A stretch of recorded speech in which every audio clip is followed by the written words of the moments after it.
Hello and welcome to video number 7. Let's jump right in. So we're going to talk about title optimization.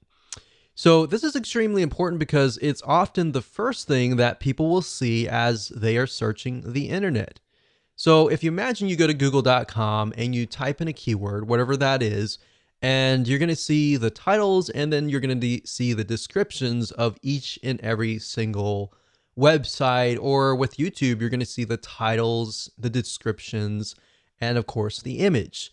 So based on the media in general, they're all going to have titles. So having the right titles is important.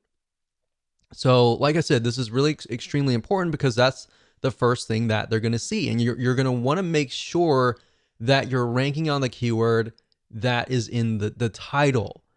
And then, of course, when they get to the page, you want to make sure that the content fits the title. So you want to be congruent all the way. The more that you're congruent, they're going to get what they typed in. They're going to trust you, and then they're likely to take action if that is the case.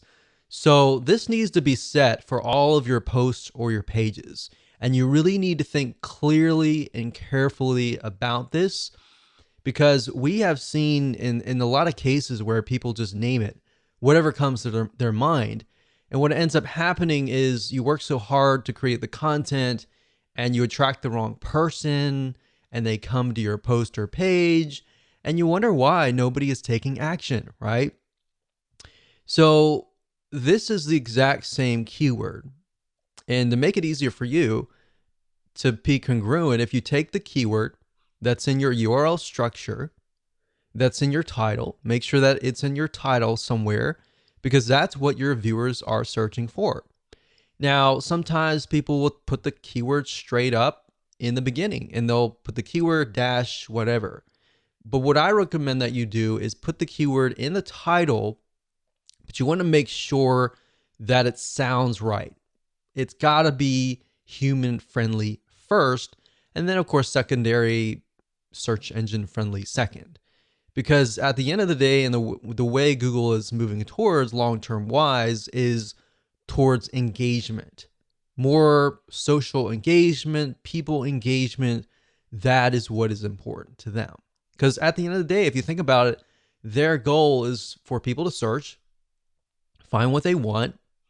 So they want to make sure that they connect you to the right person. And all they really care about is they don't really care about you. They care more about the customer, who is the person who is searching, right?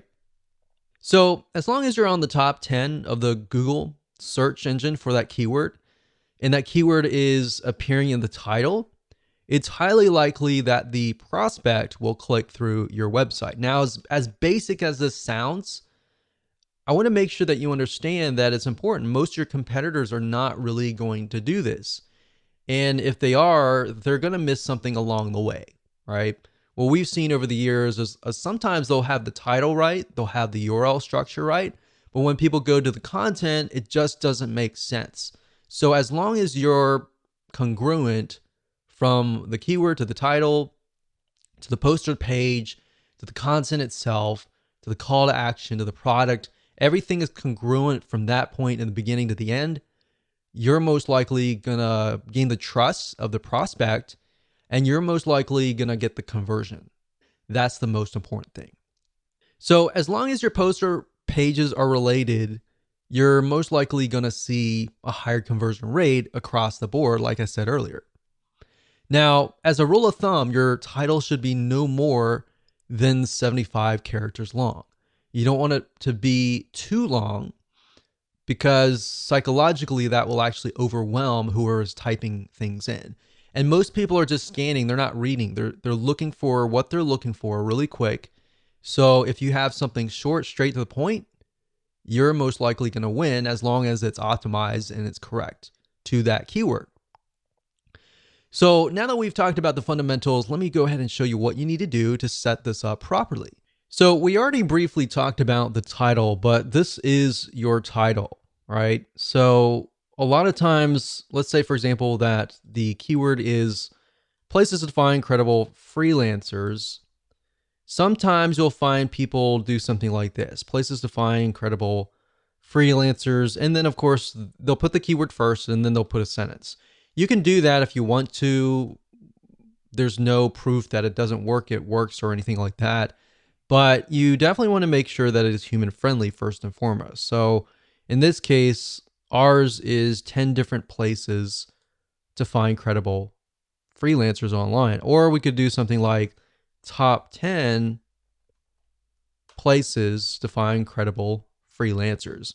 Now, whatever you do, if you change the title here, make sure that it's changed right here as well. So if we do that and we go back over here, we just copy that in, but we need to make sure that there are dashes in between the words. So what I'm doing right now is I'm simply adding dashes in between the words. So there we go. We click OK, and that's it. So the title is crucial.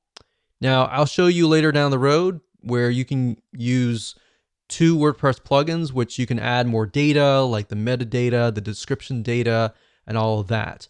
But for now, by default, if you don't have those WordPress plugins, what the search engine will often do is they'll grab the title.